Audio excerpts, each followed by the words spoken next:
Hey folks, this video is brought to you by RivianStories.com. Please join us there to get the latest Rivian news, pics, and videos from Rivian owners and fans. We also have t-shirts, hats, and gear guides for your next adventure. Also, if you want to listen to the full episode of today's video segment, just search for Rivian Stories in your favorite podcast app. Lastly, please do like and subscribe. It actually does make a huge difference and helps us keep creating content.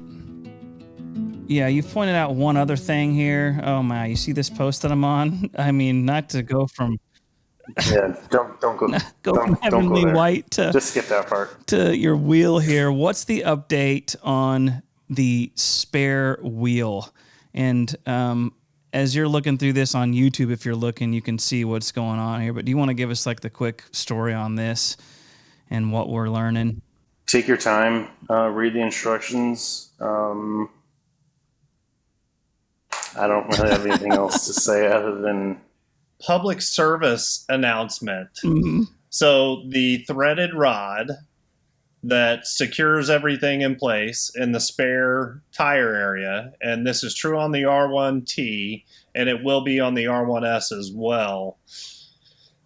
You've got to be, or actually, you need to remove that rod. There is a way to remove that rod before you take the tire in or out. Mm-hmm. And there's been several people now that have tried to get the spare out without removing that rod and have scratched their wheels. 9 times out of 10 when Kyle, Skylar, or myself or our spouses are stuck on the side of the road and you're trying to get your spare out of there, you're not reaching for a manual. You're trying to get out of that scenario or that situation as quickly as possible. And even if you did have the book out, you're flustered. I agree, Jimmy. I mean, it's not intuitive. I feel like it could have been designed differently and better to where that would not be an issue. Yeah. But for the time being, people need to look. Was it in the towing guide? I think it's both in the towing operator guide, the tow operator guide, as well as the owner's manual. But I updated my post right there that you're looking at and highlighting, Kyle. You actually use so once you unscrew this large nut that's about the size of a coffee cup in diameter, you actually use the nut to then remove the bolt or the threaded rod, because there's actually a wrench fitting, 2 different wrench fittings on there, the same size. There's one on each side of the nut. And that's a cone. That you right? actually... Sure. Right here, I got it up. Yeah, so you actually use that piece, and you actually unscrew, you use it as a wrench to unscrew the threaded rod. I don't know. I do plan on doing a video of removing the tire.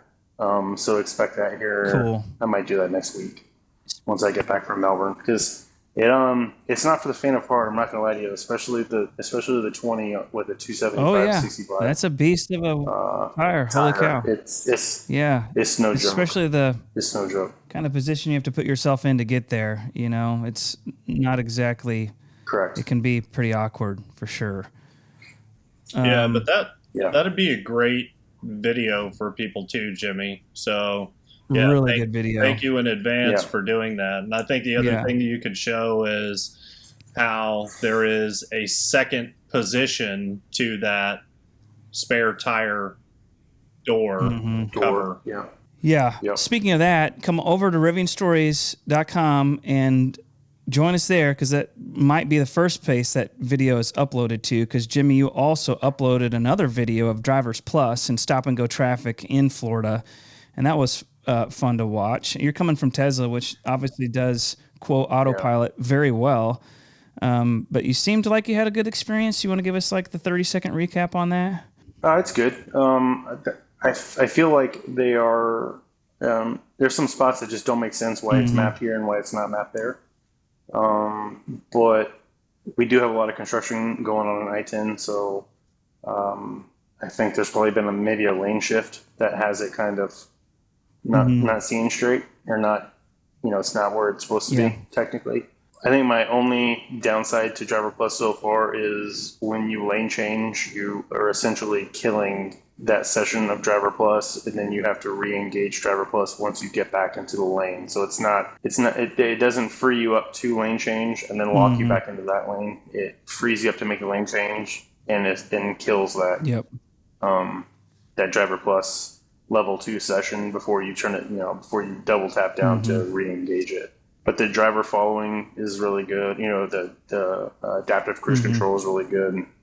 I did that pretty much the entire way down. Anytime the truck kicked me out of level 2 driving, I just waited until I got back into an area, or waited a little bit, and then assumed that maybe I was clear of that area to head.